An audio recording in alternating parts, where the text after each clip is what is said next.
Otros días de socavón, noches de tragedia. Reciban el saludo cordial.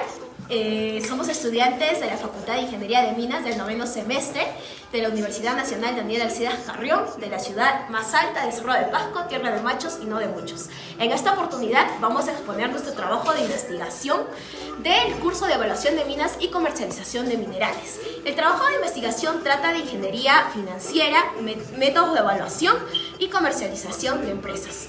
Mi persona es Palacios Alcamari Cauri Chiara y conmigo van a trabajar el bloque 1 y el bloque 2. El bloque 1 que es el flujo de cajas y riesgo y el tema 2 que es ingeniería financiera, tanto el WAC y el CAP. Ya, bueno, mi nombre es Rojas Carbonicra Juan Isaac y yo les voy a hablar sobre el bloque 3 del tema de evaluación financiera, también de los análisis de estado financieros, márgenes y generación de caja y múltiplos del mercado. Mi persona es Yauri Gutiérrez Lucielo. Conmigo vamos a estar viendo dos temas por separado. Primero sería el subtema 4, que se va a tratar de control y calidad de mermas.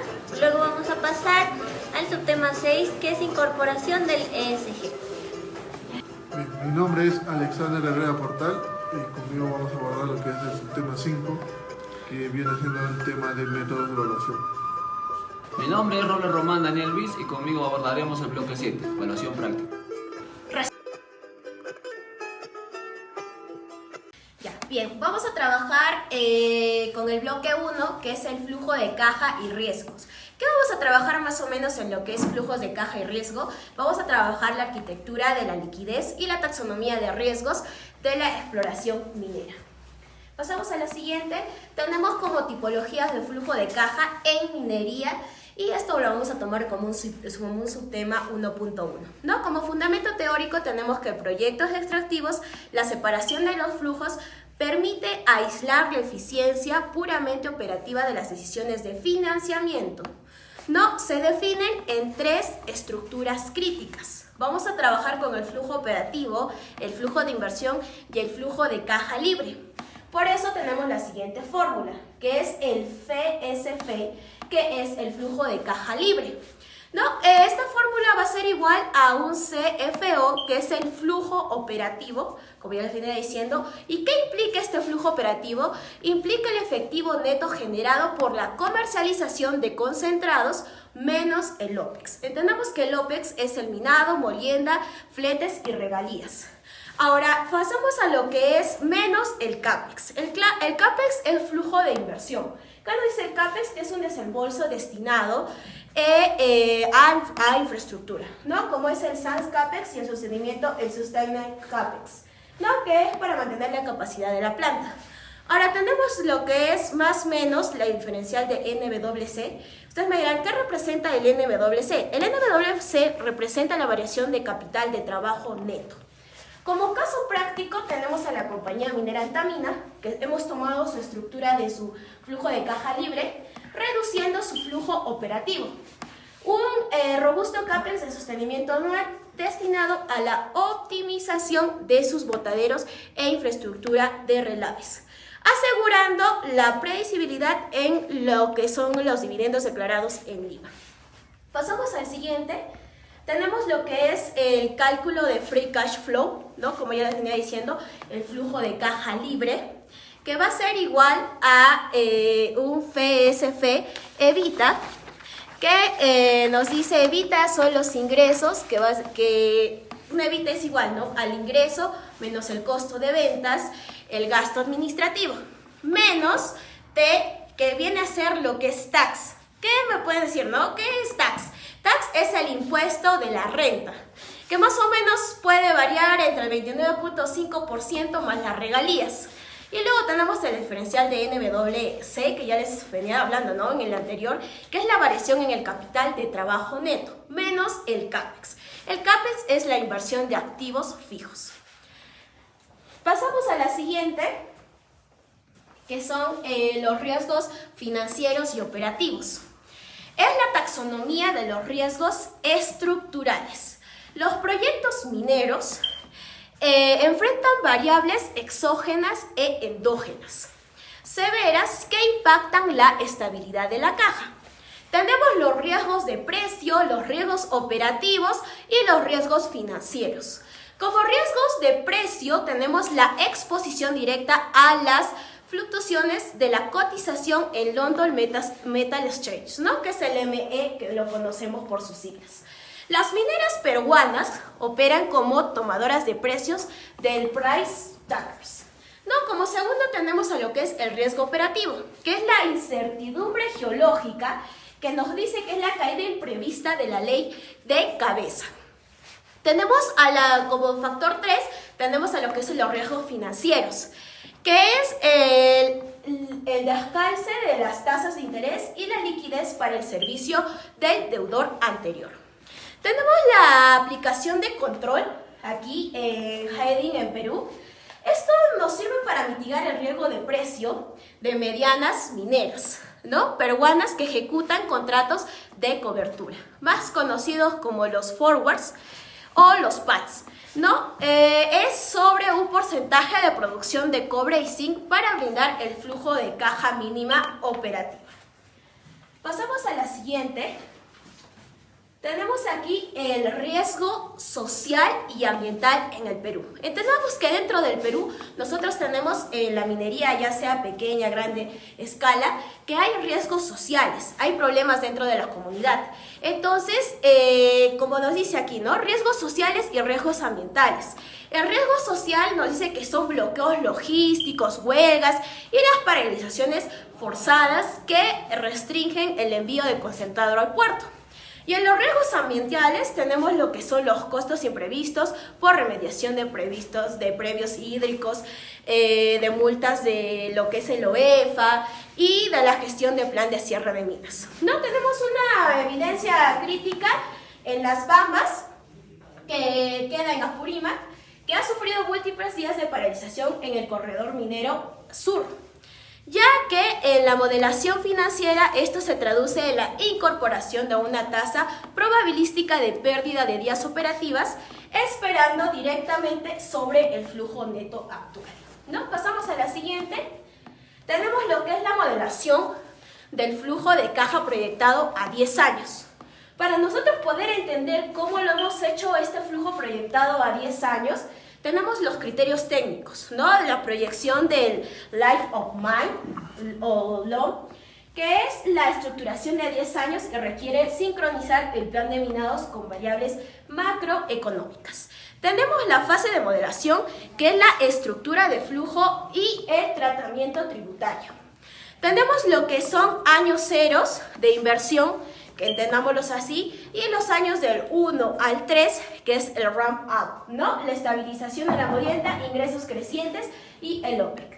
Y tenemos de los años del 4 al 10 el estado estacionario, que se va a dar en tanto en la estructura de flujo la optimización de los costos y el tratamiento tributario es el pago pleno del impuesto. Tenemos aquí un caso práctico que se va a trabajar en Angloamérica, en Quellaveco, que nos dice que el modelo financiero de Quellaveco consideró en un año cero prolongado para ingeniería de desvío en el río Asana antes de ver flujos operativos positivos en el año 1. Pasamos a la siguiente y aquí tenemos lo que es la proyección estructural del flujo de caja libre. Y tenemos aquí lo que es el mineral tratado, la ley de cabeza, ingresos netos, el OPEX total, que viene ya la mina, la planta y lo que es los fletes, el evita operativo, los impuestos, el IEM y las regalías. Y dentro del CAPEX también tenemos la inversión y el sostenimiento. Pasamos también a lo que es el flujo de caja libre, que es el FCE, ¿no? Podemos ahí tener en el año 0, 1, 2, 3, 4 hasta el año 10. No, como nota tenemos que la proyección muestra la transición de la mina desde la inversión inicial. La inversión inicial es el año 0, ¿no? Con 1.400 millones de dólares hacia su fase operativa estable. Aunque el tonelaje tratado se mantiene constante en 21.9 millones de toneladas anuales, el flujo de caja libre experimenta una contradicción gradual de los 423.3 millones de dólares en el año 1 hasta los 246.3 millones hasta el año 10. ¿No? Y tenemos como la secuencia y cómo va el comportamiento de toda la línea de flujo que se presenta ahí. Pasamos al subtema 2, que vamos a trabajar lo que es la ingeniería financiera. Ahí vamos a hablar del WACC y del CAP, que es la determinación de costos de capital y tasas de descuento aplicada al riesgo soberano. No, pasamos a la siguiente. Tenemos aquí el modelo de CAP y costo del patrimonio, que es dado por la representación del RE.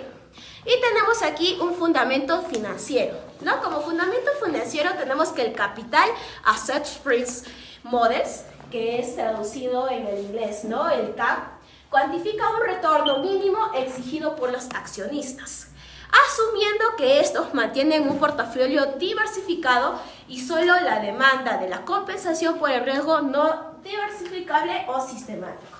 Tenemos la siguiente fórmula, que es el costo del patrimonio, que va a ser igual al RF, traducido el risk free, ¿no? Que es el bono tesoro en dólares de 4.25% que va representado, más beta, que es la sensibilidad del sector, que va representado de 0.85 a 1.05.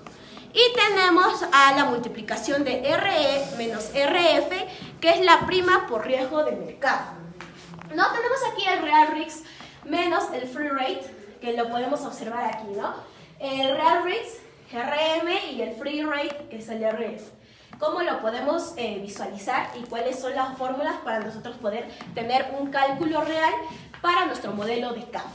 Tenemos una aplicación en la investigación de la Católica, que para activos localizados en el mercado de emergentes como el Perú, el CAP tradicional estadounidense debe ser expandido linealmente sumando el diferencial de rendimiento de los bonos soberanos, ¿no? Que en el inglés llevado es el Country Risk Premium. Pasamos al siguiente y tenemos el análisis de componente, que es la tasa R y beta. Tenemos un desapalancamiento y apalancamiento de beta. ¿Qué nos dice? La beta obtenida de mercados internacionales, como el de Da Morada, refleja el riesgo operativo pura del sector, ¿no? Es la beta de desapancalado y debe ajustarse según la estructura de la capital de minería peruana evaluada. Dentro de este desapalancamiento y apalancamiento de beta tenemos una fórmula que nos dice BL va a ser igual a lo que es BU, que entendamos que es la beta del sector minero metálico, que varía de los valores de 0.85 a 1.05, por la multiplicación de 1 más 1 menos T sobre lo que es D sobre E. Entendemos que D sobre E va a ser igual a lo que es la cotización, ¿no?, de la bolsa de los valores. Ahora tenemos aquí un caso de Minas Buenaventura, que nos dice que al cotizar en la bolsa de Nueva York, Buenaventura ADR, su beta de apalancamiento explícito refleja tanto las deudas financieras locales como las fluctuaciones intrínsecas del oro y la plata. Pasamos al siguiente, que nos dice qué es el WACC, ¿no? Nosotros vamos a entender este concepto muy a profundidad, el WACC. El WACC es el costo promedio ponderado del capital de una empresa. Representa su costo combinado de capital a través de todas sus fuentes, incluyendo acciones comunes, acciones preferentes y deudas. Nos dice aquí el WACC que está dado con la siguiente fórmula. Tenemos a lo que es la letra E, que nos dice que es el valor de mercado de patrimonio de la empresa, o sea, la capitalización bursátil, sobre V, que viene a dar lo que es el valor total del capital, que es el patrimonio más la deuda. Ahora, la multiplicación se da por el RE, que es el costo del patrimonio, que es la tasa de rendimiento requerida, más la D sobre V. La D sobre V es el porcentaje de capital que se financia como deuda. Ahora pasamos a la multiplicación del RD, que es el costo de deuda. No, el costo de deuda está dado por el rendimiento del vencimiento de la deuda existente. Por la multiplicación de 1 menos T, T es la tasa de impuestos. Entendámoslo como tasa de impuestos o tasa impositiva dentro de lo que vamos a trabajar de las empresas mineras. ¿No? Pasamos al siguiente. Tenemos aquí el costo promedio ponderado del capital. Sigamos con el WACC para poder seguir entendiéndolo un poco más. No, el WACC representa el costo promedio, como ya les venía a decir, de los activos, donde el costo de las fuentes definitivas propias, ya sea el RE como es propias y los terceros que es el RD, ¿no?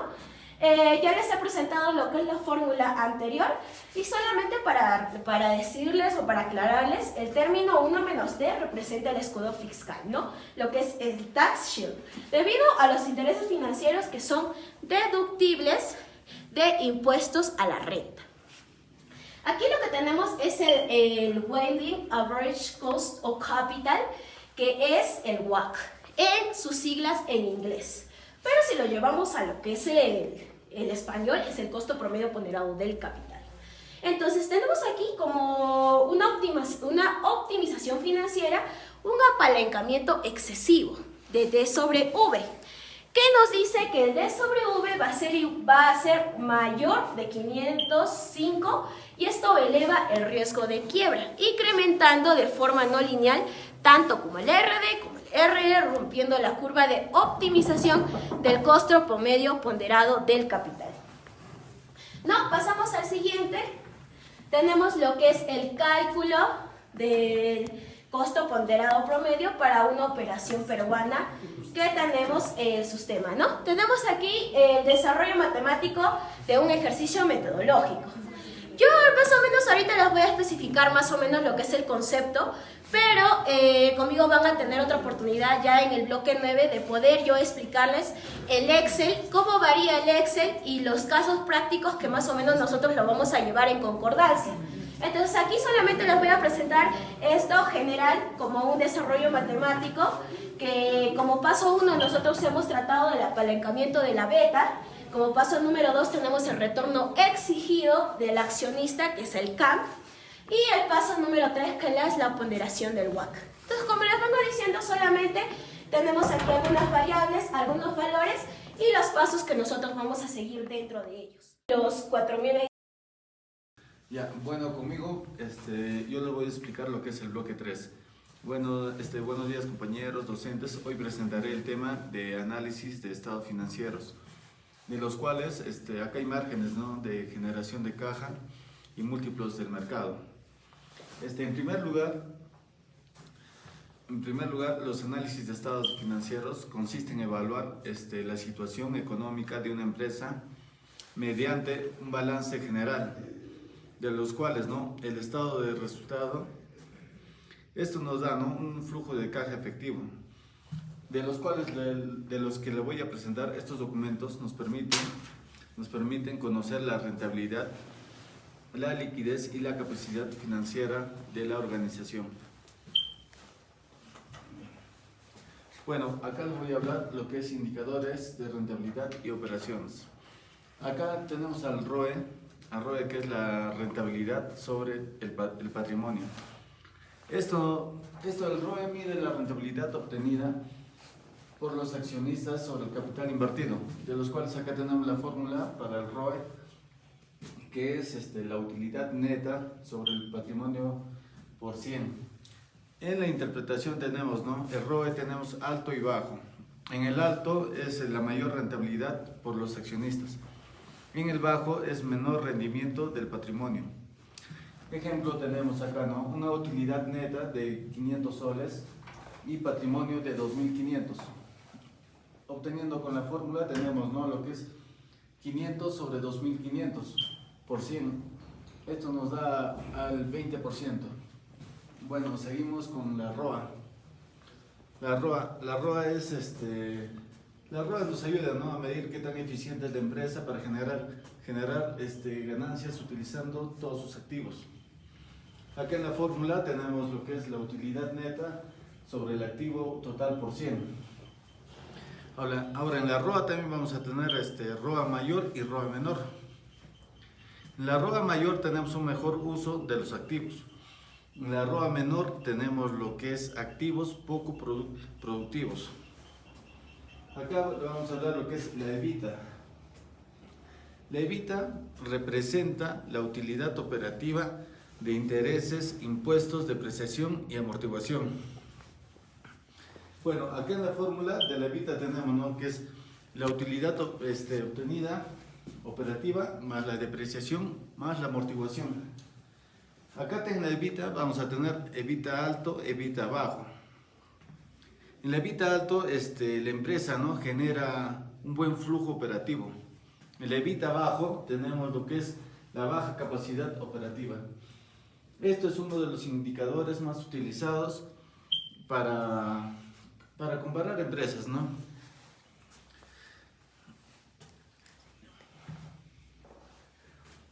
Ya, ahora seguimos lo que es con el margen neto. El margen neto nos indica qué porcentaje de las ventas se convierte en utilidad neta. Acá tenemos lo que es la fórmula para el margen neto, es la utilidad neta sobre ventas por 100. Acá en el margen neto también vamos a tener margen alto y margen bajo. En el margen alto tenemos lo que es la empresa rentable y en el margen bajo tenemos lo que es elevados costos o gastos. Ahora el siguiente es el ROI.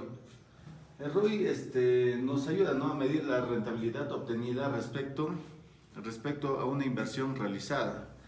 Aquí en la fórmula tenemos que ROI es igual al beneficio neto sobre la inversión por 100. Ahora en el ROI ya tenemos ROI positivo y ROI negativo. En el ROI positivo tenemos lo que es la inversión rentable. En el ROI negativo tenemos lo que es la pérdida de la inversión.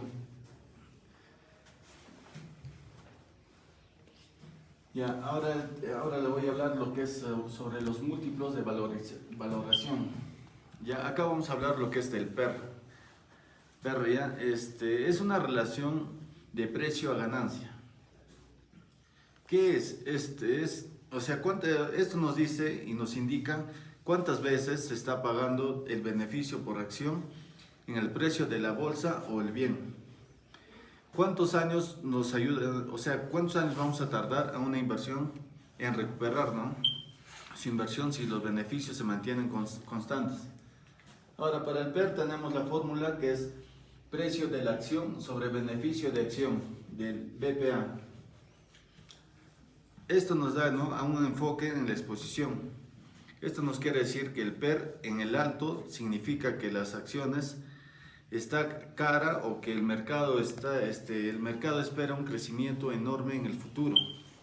El PER bajo nos indica que está barata o que el negocio está estancado. Ahora vamos a hablar lo que es la EBITDA. ¿Qué es? Compara el valor del total de la empresa. La EBITDA es la capitalización del mercado más deuda neta con el EBITDA que genera.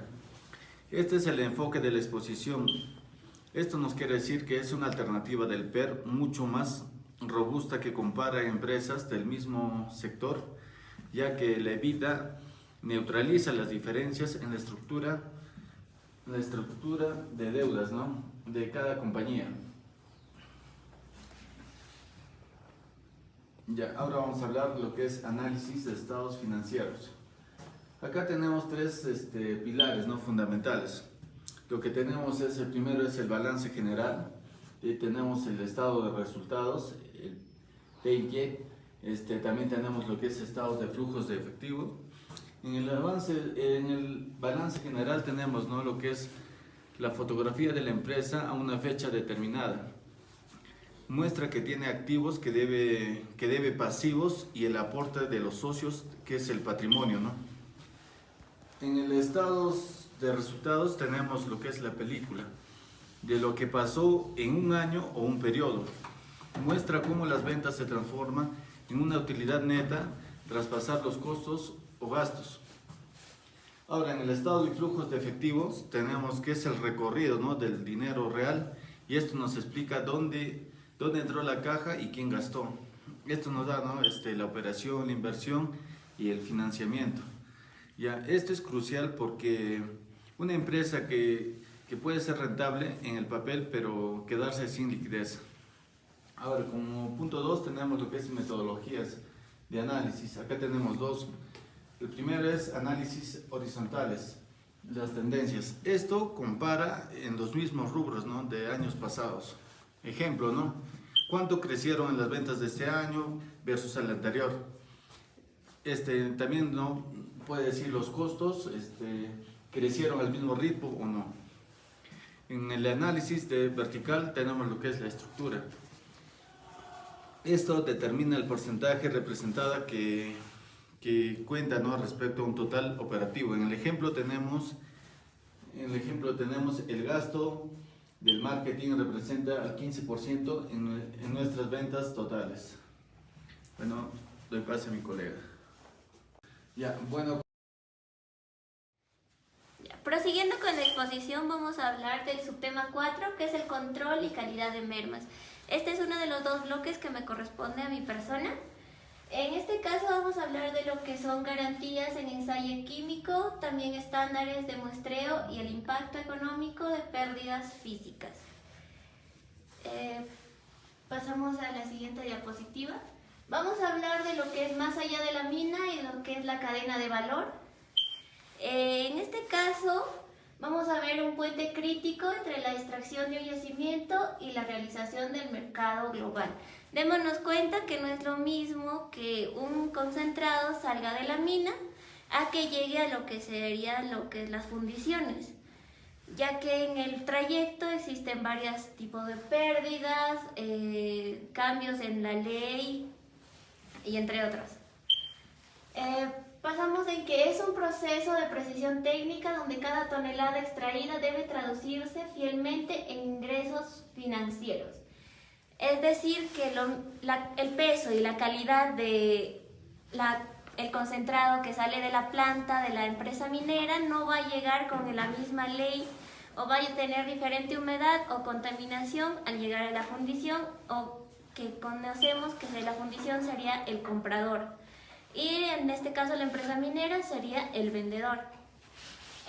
Ahora, la comercialización de minerales y concentrados es un proceso sofisticado que trasciende más allá de una operación física, sino que también aquí vemos lo que ya sería la proyección económica y temas económicos.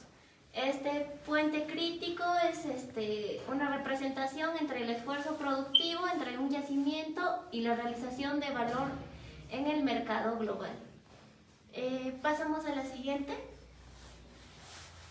Esto es algo importante, lo que tenemos es la precisión como salvaguarda, que es un lenguaje común.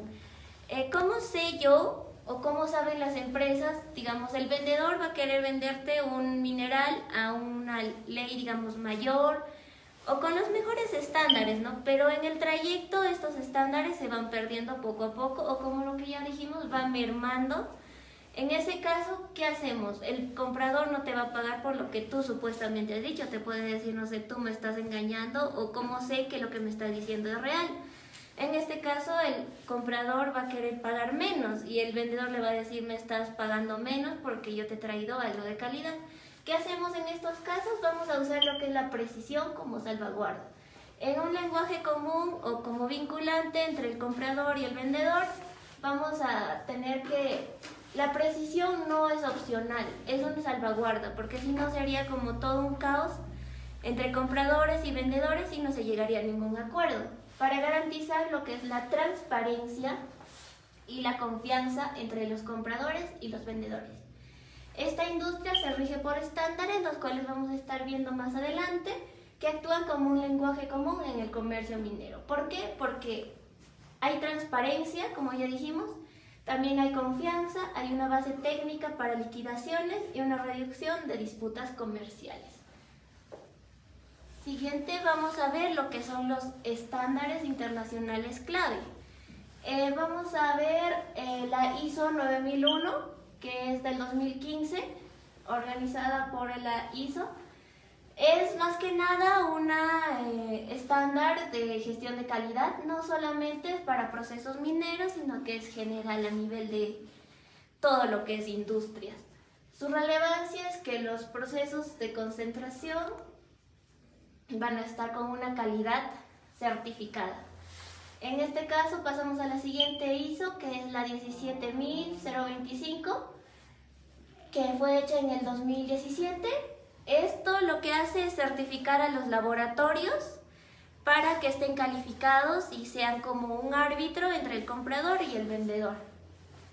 El ASTM E1645 es para un análisis de plomo. Debemos saber que esto es el principal reductor o el principal contaminante de lo que son los minerales. El ISCG Cooper, que es para estadísticas de cobre, es una referencia más o menos en lo que es el mercado del cobre, y el ILSG es para el zinc. En este caso vamos a pasar a la siguiente diapositiva, ver por qué estábamos hablando de mermas. Hay que ver los causantes de estas mermas, porque a dónde se va el mineral que supuestamente salió más en lo que es la planta, dónde, cómo y por qué se ha perdido todo esto. Los enemigos del valor, las mermas. A pesar de controles, el mineral enfrenta riesgos inherentes en su manipulación y en su transporte, que es lo que estamos diciendo. Las denominadas mermas son pérdidas de calidad, de cantidad, o que no se gestionan con rigor, que pueden erosionar y también al mismo tiempo afectar a lo que es la calidad del mineral. Vamos a ver a los más o menos culpables de estas mermas. Empezamos con lo que es la humedad. Vamos a ver que un concentrado desde su partida en la empresa minera, digamos, tuvo un 8.5%, pero en el camino hasta la llegada llegó con un 8.9% de humedad. ¿Por qué? Aumentó la humedad, como podemos ver. Si pesaba menos la humedad en la empresa y llega con más humedad a lo que es a la fundición. En este caso, ¿qué hacemos? ¿Cuál es el método o la solución que vamos a aplicar? Es tener balanzas certificadas en ambos lugares, en el lugar de partida y en el lugar de llegada. En caso de que sobrepase el porcentaje que se había acordado en el contrato, porque para hacer una compra-venta es necesario tener un contrato o un acuerdo previo.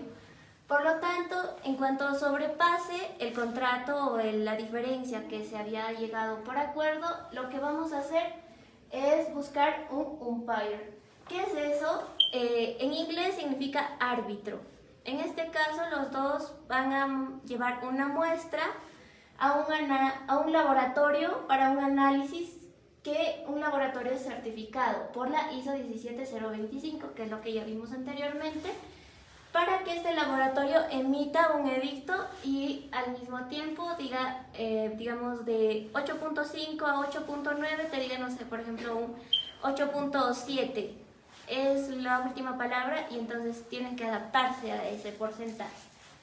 Pasamos a la siguiente, que sería vulnerabilidad granulométrica. No se trata de cuánto pesa el mineral, sino de su forma. Hay partículas excesivamente finas, como menores a 75 micrones, y estas son propensas a segregación o a ser arrastradas durante la carga. Pasamos a la siguiente. También hay mermas por contaminación, también por oxidación, y estos afectan la integridad del lote. Lo que sería el riesgo de contaminación, esto no solamente pasaría en el viaje de camino de la partida a la llegada, sino también puede verse en la misma planta, lo que son las fajas transportadoras, los camiones, las tolvas. Digamos, estás haciendo cobre en una tolva y luego quieres meter zinc, no puede ser posible porque cada uno tiene como sus estándares y sus propios contaminantes. Entonces esto nos guiaría a lo que sería a penalidades severas en lo que es para los minerales y para la integridad del lote. Lo que sería la oxidación, algunos minerales, ya sea por el almacenamiento, como podemos apreciar en la imagen, se almacenan para ser enviados en embarques o en otros tipos de movilidad.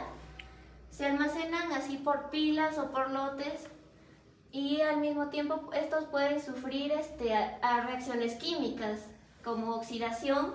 Esto altera la composición química declarada y esto afecta lo que sería la liquidación final porque el mineral ya no va a tener el mismo valor. Siguiente pasamos. El costo de la imprecisión. Ahora, ¿cómo nos afecta esto como empresa o como ingenieros o como a la minera? Es que un pequeño porcentaje, muy pequeño, ya sea un 0.1, un 0.5 o que es un 0.3, ¿no? Pero esto puede llegarte hasta casi $500,000 en pérdidas. Por ejemplo, exportamos 50.000 toneladas anuales, que sería un volumen exportado. El precio sería de $9.5 mil como una referencia de mercado por tonelada. Y con el porcentaje de pérdida hay que ponerle, digamos, para este caso hemos puesto un 0.5. Haciendo las multiplicaciones y las operaciones nos queda como una pérdida anual de $6.650.000 al año. Es casi como $500,000 en pérdidas. Por lo tanto, la gestión de mermas no se debe entender únicamente como un desafío técnico. Es más bien de prioridad para la salud financiera para cualquier empresa moderna. Y debemos tener más en cuenta que un porcentaje pequeño no muchas veces es pequeño, sino que al final puede generarnos grandes pérdidas. A continuación le voy a pasar a mi colega quien va a proseguir explicando las demás. ¿Dónde, cómo y... Bien, continuando con la exposición, mi persona va a abordar lo que es el tema 5 o el bloque 5, que debería abordar el tema, ¿no?, del método de evaluación. Los puntos que vamos a tratar en este subtema son las estructuras matemáticas de descuento de flujos y las metodologías de valoración relativa, ¿no? Siguiente.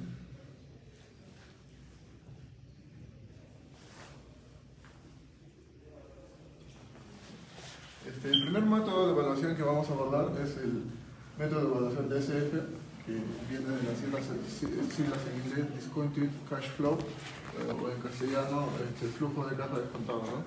Este método de evaluación es el método más utilizado o es el que conceptualmente tiene más respaldo porque respeta el valor del dinero en el tiempo, ¿no? Trae el valor de hoy a todos los flujos de caja libres, ¿no? Este método está representado o lo podemos hallar bajo esta fórmula, donde dice que el valor es la sumatoria del flujo de caja libre por el tiempo dividido entre 1 más los costos promedios ponderados de capital por el tiempo más el valor terminal, que también tiene una fórmula aparte, ¿no? Entre 1 más los costos promedios ponderados de capital, ¿no?, que ya anteriormente lo ha explicado mi compañero. Y el valor terminal, que tiene otra fórmula por separado, lo podemos hallar con la siguiente fórmula para representar aquí. El valor terminal es igual al flujo de caja libre por 1 más G, que la G en esta fórmula, en el valor terminal, vendría a representar, ¿no?, la tasa de crecimiento perpetua de la empresa, ¿no? Entre un costo promedio ponderado de capital menos la G, ¿no? En un ejemplo práctico que estamos tomando para esta presentación, tenemos que la G, el índice de crecimiento perpetuo, es de 2.5 anual, ¿no? Que el 2.5 vendría representando un crecimiento perpetuo conservador, ¿no? Bien. Luego, los pasos para nosotros evaluar una empresa bajo este método son 4. Como primer paso, proyectamos los fondos de caja libre para cada año del horizonte implícito. Pueden ser 10 años, o 20, o lo que queramos. Como segundo paso, en ese método de evaluación tenemos estimar el valor terminal al final del periodo proyectado. Siguiente paso sería descontar cada flujo de caja libre y valor terminal, ¿no? Al costo ponderado promedio calculado anteriormente. Y como último paso en este método de evaluación tendríamos sumar el valor presente neto de todos los flujos más el valor presente neto del valor terminal, ¿no?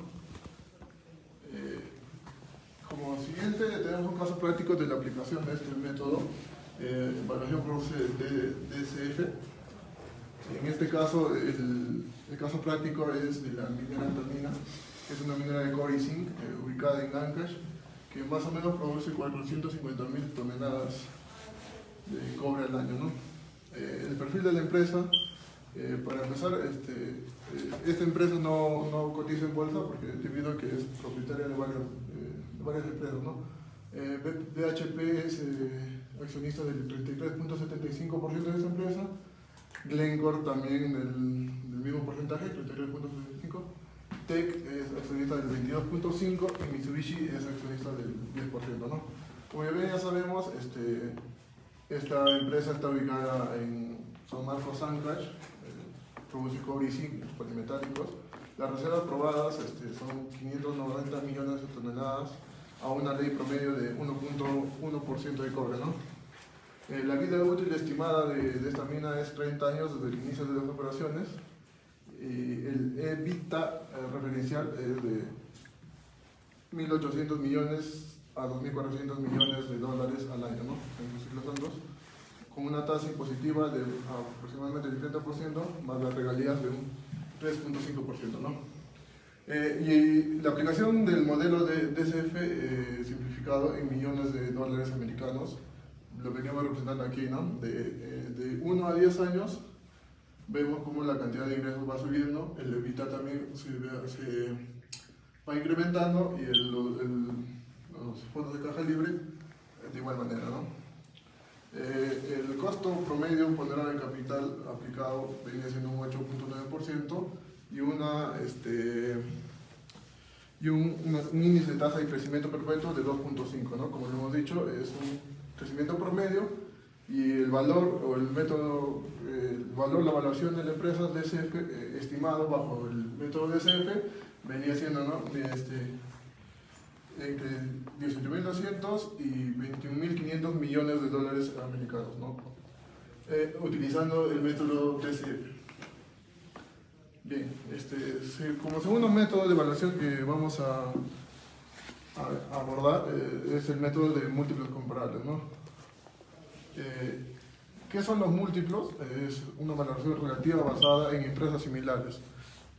Bajo este método de evaluación, lo que hace es comparar cierta empresa con otras del mismo mercado, ¿no? Aquí en Perú, por ejemplo. ¿Qué son los múltiplos? Son ratios de valoración calculados a partir de empresas similares cotizadas en bolsa. A comparación del DCF, para este método sí son o se aplica en empresas que sí cotizan en la bolsa de valores, ¿no? En el caso de Perú, en la bolsa de valores de Perú. Para aplicar este método de evaluación a una empresa tenemos 4 pasos. Como primer paso sería identificar comparables.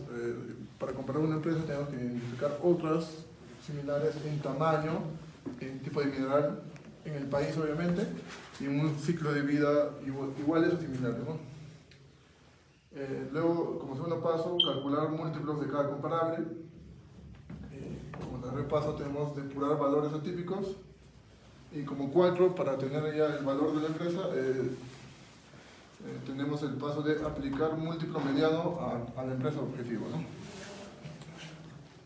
Después que tenemos los criterios para utilizar este método de evaluación son el EV y el EBITDA, que ya lo han explicado anteriormente mis compañeros, que tiene que ser un rango entre 5 a 8 ¿no? Entre 5 a 8 veces más. Este es el más usado en minería, normaliza diferencias de estructura de capital.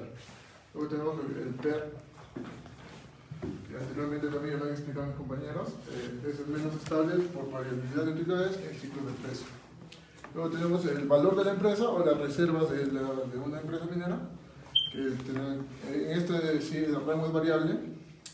El valor de la empresa o las reservas es específico de minería, valora el recurso geológico directamente. En este caso también tenemos un caso práctico de la aplicación de este método, en este caso es de Volcan Compañía Minera, que se ha aplicado el método de múltiples comparables, ¿no? Por EB y por EBITDA. Volcan Compañía Minera, como sabemos, es una empresa polimetálica de zinc y plata aquí en Cerro de Pasco y Yauli, ¿no? Volcan Compañía es una de las principales productoras de zinc y plata en el Perú, con operaciones en las mineras Chungar, sobre las minas Limón y Slay, Yauli, en Cabaracra y San Cristóbal. Y esta empresa, a comparación del caso práctico anterior, que era Niamina, esta empresa sí cotiza en la Bolsa de Valores de Lima, ¿no? Bajo el ticket Volcap C1, ¿no? Lo que permite comparar con otras empresas similares en el mercado, ¿no? Lo que permite calcular múltiples de valoración con datos reales. Por ejemplo, bajo este método he comparado Volcan con Nexa, Trevali y Industria Piñones y hemos sacado el promedio del sector, ¿no?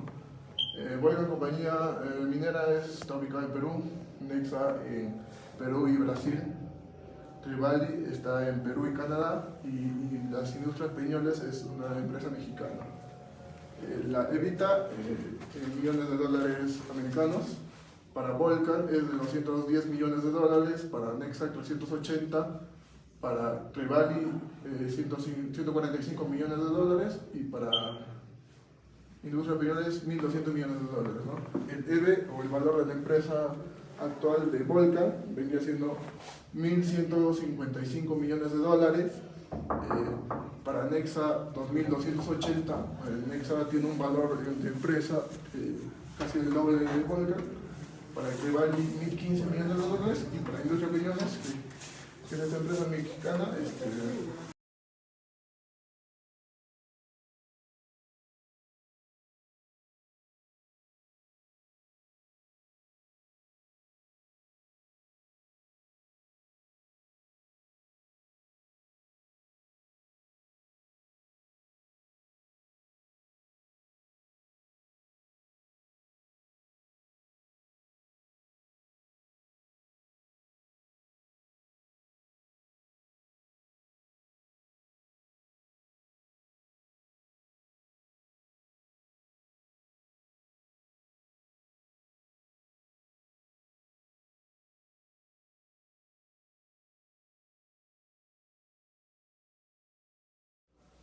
Prosiguiendo con lo que es la segunda parte, hablamos del subtema 6, que es incorporación del ESG, que es más o menos un impacto cuantitativo de la sostenibilidad ambiental, social y de gobernanza. Estas son las siglas en inglés, las siglas en español serían ASG, ambiental, social y gobernanza. Pasamos al siguiente. Vamos a ver esto como una incorporación de criterios ESG o ASG en la evaluación minera. La integración de estos criterios, que son ambiental, social y gobernanza, actualmente en la valoración de empresas ha dejado de ser un ejercicio de imagen corporativa. Es decir, anteriormente solamente lo colocaban como una imagen o no habían evidencias físicas de que realmente estuviesen comprometidos con el ambiente, con la sociedad y que estuviesen cumpliendo con lo que son los acuerdos de gobernanza, que son los que da el Estado. En cambio, actualmente se ha renovado esta idea, ya que ignorarlos actualmente puede encarecer el financiamiento, limitar el acceso a capital y reducir el valor a la empresa. Es decir, el ESG o el criterio ambiental, social y de gobernanza puede afectar directamente a lo que es la economía de la empresa. Pasamos al siguiente. Vemos quién está forzando a que se cumplan estos criterios, ¿no? Aquí vemos que es la presión de los grandes inversores. ¿Quiénes son los grandes inversores? Son como grandes fondos institucionales. Tenemos a la BlackRock, Vanguard, Fidelity. Y estos son como un grupo o un conglomerado de inversionistas que son los más interesados en invertir en una empresa certificada y que al mismo tiempo esté comprometida con lo que son las certificaciones ambientales, sociales y al mismo tiempo que cumplan con todas las normativas del Estado. ¿Cómo afecta el ESG a lo que es la economía de una empresa? Tenemos aquí el impacto en el WACC. Esta presión se traduce directamente aquí en el Weighted Average Cost of Capital y por ende afecta lo que serían los flujos de caja futuros. También afecta lo que es el acceso al capital. El incumplimiento de un ESG puede limitar el acceso a lo que sería el financiamiento y encarece del capital, afectando directamente la valoración de la empresa. ¿Esto qué quiere decir? Que al no estar entre los estándares ambientales, esto puede generar penalizaciones y al generarse penalizaciones, pues la empresa tiene menor reputación, se podría decir, y esto afecta a lo que serían sus flujos de caja. También a lo que sería el impacto social, cuando hay demasiados movimientos sociales, protestas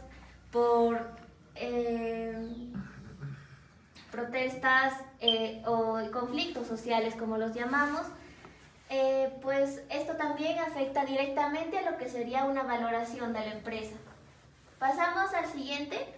Vamos a ver como el marco del análisis ESG para las empresas mineras. En el sector minero, donde las operaciones impactan directamente en el entorno y en las comunidades, debemos saber que no siempre las mineras están en lugares abandonados, sino como un caso también en nuestra zona, la minera está directamente en la ciudad. Por lo tanto, los criterios ESG adquieren una relevancia particular. Las empresas líderes, como debemos saber que Yabeco es la empresa líder en una empresa de tipo ESG, cumple todos los criterios ambientales, sociales y de gobernanza. Estas empresas logran una ventaja competitiva tangible, ya que obtienen mayores inversionistas y por lo tanto mayores ingresos. Las dimensiones del ESG: tenemos ambiental, donde los indicadores clave, la mayoría de los indicadores son numéricos, las emisiones de CO, el consumo hídrico, gestiones de relaves y transiciones a energías renovables. No es solamente quedarse estancados en tecnologías antiguas, sino que también crear tecnología nueva que sea amable o amigable con lo que es el ambiente. El efecto en lo que es las evaluaciones, el ambiental reduce el WACC entre 0.3 y 0.8. ¿Por qué? Porque como ya se había dicho, cuando hay, digamos, un relave que se está saliendo o está mal gestionado, esto te produce penalidades y por lo tanto afecta lo que es el flujo de caja. También los sociales, se debe tener una licencia social para operar. Como debemos saber, toda empresa minera debe contar con una licencia por las comunidades o personas aledañas para lo que es sus operaciones, así como el consumo de sus recursos y de tierra. La seguridad ocupacional para lo que serían sus trabajadores, entre otros. Las relaciones comunitarias que no afecten a lo que es a sus recursos de las comunidades, como podrían ser tierras agrícolas o afectar incluso al bienestar de las mismas personas o de incluso sus bienes o sus ganados, en todo caso, en las comunidades. Y el respeto a lo que serían los derechos humanos, que eso es lo más básico, ¿no? El efecto en la evaluación es que atenúa riesgos a paralizaciones y conflictos. Menos riesgo social, mayores ingresos, por lo tanto mayor reputación para la empresa. Tenemos lo que es la gobernanza, es la transparencia en reportes, por eso todas las empresas tienen como que un portal de transparencia donde indican todos sus trabajos, sus resoluciones, informes, de todo lo que estén haciendo. Su ética empresarial, un directorio independiente y la lucha contra la corrupción. Esto se ve reflejado en una reducción de costo de la deuda y fortalece la confianza de los inversores. Una empresa que esté de acuerdo con el gobierno y la ética y que sea transparente no va a tener muchos conflictos en lo que es de gobernanza, ¿no? Pasamos a lo que son los mecanismos de ajuste en ESG y los modelos de evaluación. ¿Qué se quiere ver aquí? Los analistas incorporan criterios ESG. Como hemos hablado, esto no es solo de interés individual de la empresa, sino es de un interés casi internacional por lo que son los inversionistas. En la valoración a través de ajustes de concretos y cuantificables, transformando el ESG en un factor cualitativo a uno integrante en modelos de Discontinued Cash Flow, es decir, en los flujos de caja. Tenemos el primero, que sería el ajuste WACC, el cual serían empresas con sólidas calificaciones, el ESG para acceder a tasas más bajas, es decir, que pueden emitir Green Bonds, Sustainability Linked Bonds, es decir, que serían como unos bonos ambientales con un ahorro en el costo de la deuda que puede oscilar entre un 0.3 y 0.8, que como vimos, un porcentaje pequeño muchas veces puede significar millones de dólares. Para explicar más qué es el ajuste del WACC, es decir, si una empresa está comprometida con el medio ambiente, en algunos casos este compromiso con el medio ambiente puede traducirse como un tipo de ingreso al Estado, y entonces se le reduce más o menos los impuestos. En el segundo punto que tenemos es el ajuste en flujos de caja, es decir, que un buen desempeño social reduce la probabilidad de conflictos y de paralizaciones. ¿Esto a qué se refiere? Como ya hemos estado viendo, el ESG, en el caso de la sigla S, Sociability, pues se refiere a la armonía entre la empresa y la sociedad, las comunidades, sus trabajadores y todo lo que tenga que ver con lo que son sociedades. En este caso tenemos un ejemplo en lo que son Monte Carlo, que mejora lo que es la predictibilidad y el valor de flujo esperado. Tenemos un tercer punto que sería el valor terminal y los múltiplos. Las prácticas ambientales responsables reducen provisiones de cierre y rehabilitación. Empresas con certificaciones internacionales como GRI, CDP y DCJI justifican los múltiplos entre lo que vale la empresa y lo que realmente está ganando la empresa. Es entre un 0.5 multiplicado por 1.5 multiplicado, superiores al promedio en el sector. ¿Esto qué quiere decir? Estas certificaciones son más que nada para empresas líderes que cumplen el ESG y que están totalmente certificadas. Eso les da mayores inversionistas, mayores ingresos, mayor reputación. Como ya vimos, un caso importante sería el caso de Quellaveco, que tiene sus dialogaciones con lo que es la comunidad, y así como también tiene proyectos tangibles en lo que son pozos de agua, entre otras. Significa que está cumpliendo con la certificación de ambiente, sociedad y gobernanza. En nuestro contexto, la licencia social como variable crítica. En este caso, el Perú, el cumplimiento del ESG adquiere una dimensión más concreta. Como ya hemos visto, hay muchos conflictos por parte de las comunidades hacia las mineras, y muchas veces se cree que la minería es algo malo, cuando no debería ser así. En este contexto nace lo que es el ESG, que mayormente debería ser cumplido por todas las empresas, pero no siempre es el caso. El pago oportuno del canon minero, el estricto cumplimiento de compromisos ambientales y la ejecución efectiva de programas de desarrollo local.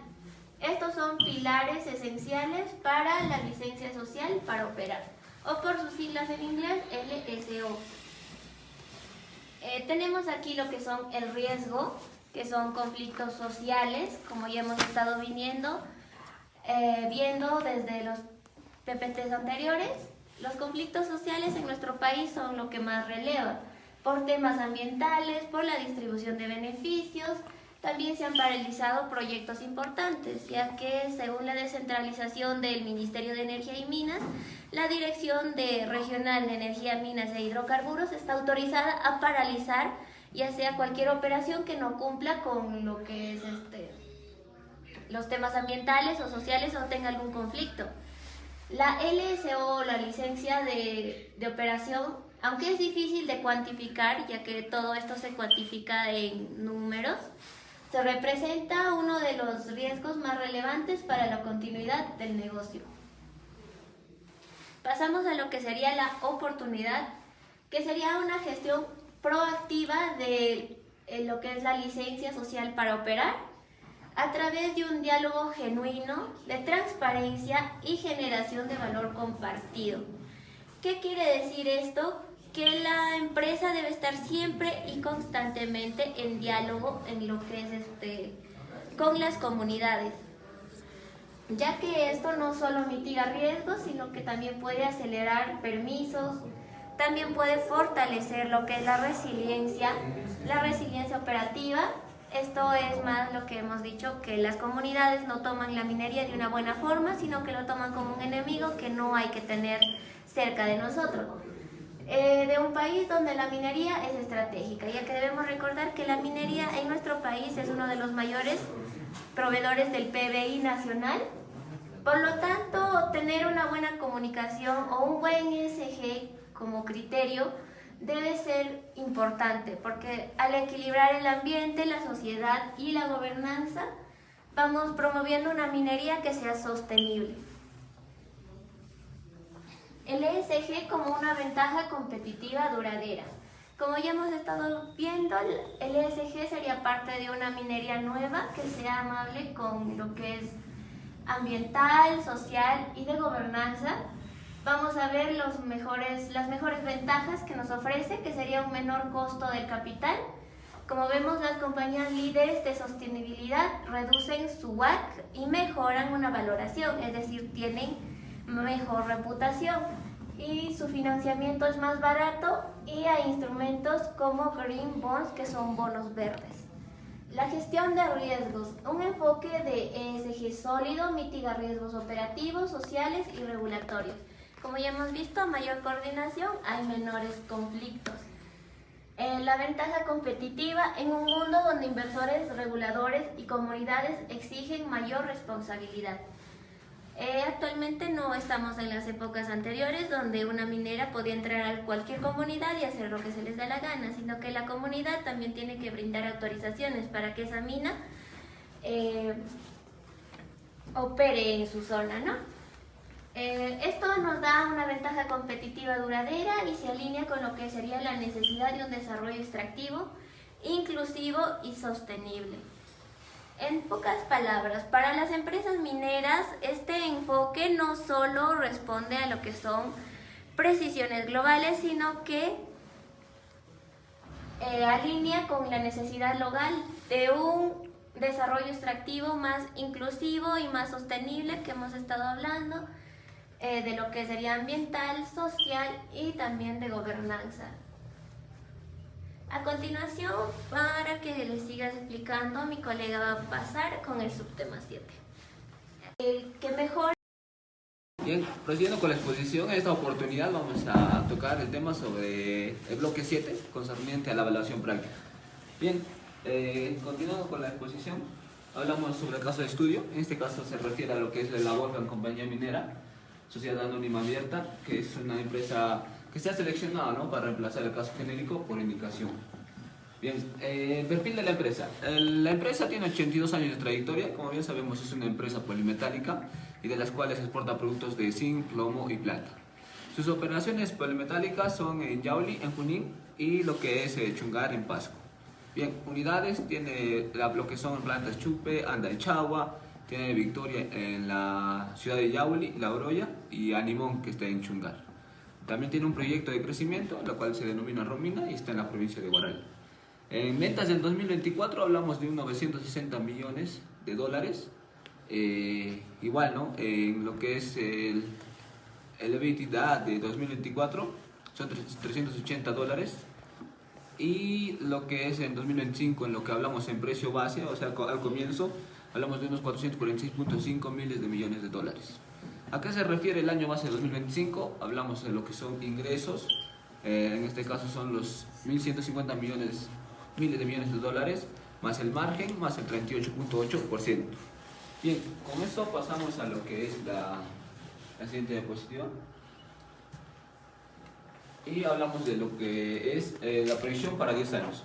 Bueno, para este ejemplo real de una empresa hablamos de lo que es supuestos y flujo de caja proyectado. En este caso hablamos de una proyección de 10 años. Con esto vamos a abarcar supuestos del año 1 al año 5 y sucesivamente del año 6 al año 10. Vamos a abarcar lo que son los siguientes ítems: el crecimiento de ingresos, el margen del EBITDA, el CAPEX, es decir, el porcentaje de ingresos, también la depreciación y también la tasa impositiva efectiva. Entre los años 1 al año 5, el crecimiento de ingresos que vemos de un incremento de 2% a 0,0%, en lo que es del año 6 al año 10, vamos que va reduciendo, que es del menos 0,5% al menos 3,5%. En lo que respecta al margen, en los años 1 al año 5 vamos de 39% a 37%, y de año 6 a 10 va igual disminuyendo de 36% a 33%.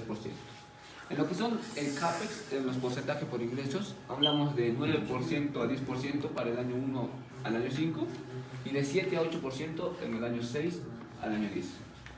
En lo que es la depreciación en relación a la variación del NWC, hablamos de un 8% de ingreso sobre 1% de variación. E igual el año 6 al año 10 se sigue manteniendo la misma data. En lo que es la tasa impositiva efectiva, hablamos del año 1 al año 5, 29,5%, y igual el del año 6 al año 10. También tenemos nuestro diagrama en donde nos dice el FCF se mantiene sólido en años 1 al año 5 y desciende gradualmente por agotamiento de reservas de mayor ley y mayores costos de extracción. Bien, pasamos a la siguiente. Ahora bien, vamos a abordar lo que es el cálculo de WACC, en este caso en relación al valor de la empresa.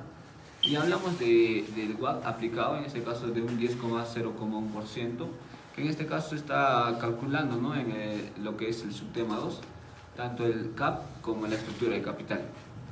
Bien, para este valor vamos a usar lo que es la fórmula de Gordon-Grove, y que nos habla que G va a ser igual a 1,5%, y lo que es el valor total en 10 años va a ascender el valor de la empresa a 2.288,3 miles de millones de dólares. Bien, en este caso vamos a ver conceptos, también los resultados, la sumatoria de los valores promedios de los FCF del año 1 al año 10, 1.373,1 miles de millones de dólares, el valor presente, el valor terminal, 881,5 miles de millones de dólares, el valor de la empresa, 2.254,5 miles de millones de dólares, y la deuda neta estimada se ha estimado que es de 550 miles de millones de dólares. Entonces hablamos del valor patrimonial, o en este caso en inglés el equity, es de 1.704,5 miles de millones de dólares. Bien, en la relación de la empresa, el valor de la empresa entre lo que es el EBITDA implícito, nos da un aproximado de 4,9 el valor de su tamaño en el año 1. ¿Qué quiere decir? Que consiste en el rango sectorial de 4x a 9x reportados en el subtema 5. Bien, vamos a pasar a la siguiente. Vamos a hablar ahora de mermas y múltiplos. En este caso vamos a hablar de la cuantificación de mermas y contraste por múltiplos. Las mermas en la comercialización, en este caso NSR, es igual o equivalente a 850 miles de millones de dólares por año. En este caso también tenemos los tipos de merma y su porcentaje de NSR y miles de millones de dólares por año. Tenemos humedad, la analítica o conocida como Ampere Rate Sampling, el proceso metalúrgico, la contaminación en relación a la volatilización. Hablamos de un porcentaje para la humedad de 1,2%, la analítica 0,8%, proceso metalúrgico 3,0% y entre la relación contaminación-volatilización 0,4%. Si hablamos ya en cantidades de dólares, es 10,20 para humedad, 6,80, proceso metalúrgico 25,50 y la contaminación 3,40. En total, el porcentaje hablamos de 5,4% y 45,90 miles de millones de dólares por año. Si hablamos en un recuperable con protocolo riguroso, sería equivalente a 22,95 miles de millones de dólares por año, es decir, el 50% de la merma total. También tenemos un contraste por múltiples comparable a las empresas de Nexa Resource, Tech Resource, Glencore en Atampacay y un promedio aplicado. Vemos que en la relación con ese resource es de 5.5 más su valor, 6.8 más de su valor en Tech Resources, y Glencore y Antapacay de 5.0x su valor. También tenemos un gráfico en lo que es el DCF versus los múltiplos, también dado en miles de millones de dólares. Pasamos a la siguiente diapositiva. Y en este caso hablamos ya del análisis de sensibilidad. La sensibilidad del valor ante el WACC, el valor del promedio capital ponderado y el precio del zinc. En este caso tenemos el precio del zinc, el costo promedio del capital, el 8%, 9%, en base a lo que es 10,01%, 11% y 12%. Vemos en una relación de que cuando está en menos 20% y el costo capital promedio ponderado es base, hablamos de un 1668. Si nos damos cuenta en el gráfico, mientras más va creciendo lo que es el precio de zinc, también va creciendo lo que es el costo de promedio de capital. Entonces decimos que sería directamente proporcional. Entonces, para finalizar, vamos a abordar lo que son los hallazgos clave, que cuando el precio de zinc aumenta en un 20%, el valor de la empresa también aumenta en un 26%. Es decir, si hablamos ya en lo que es precio, podemos decir que cuando el precio de zinc aumenta un 20%, hablamos de 2.255 millones de dólares, y el valor de la empresa se aumenta a 2.841 millones de dólares. Entonces podemos concluir en la siguiente manera, de que el precio del zinc es tan crítico como el costo promedio de capital ponderado. Sería todo. Gracias. Bien, Les agradecemos por la atención prestada. Recuerden que nosotros estamos viniendo como práctica y esperemos que sea este video de su agrado y sobre todo que tenga los conceptos que ustedes hayan necesitado. Muchas gracias.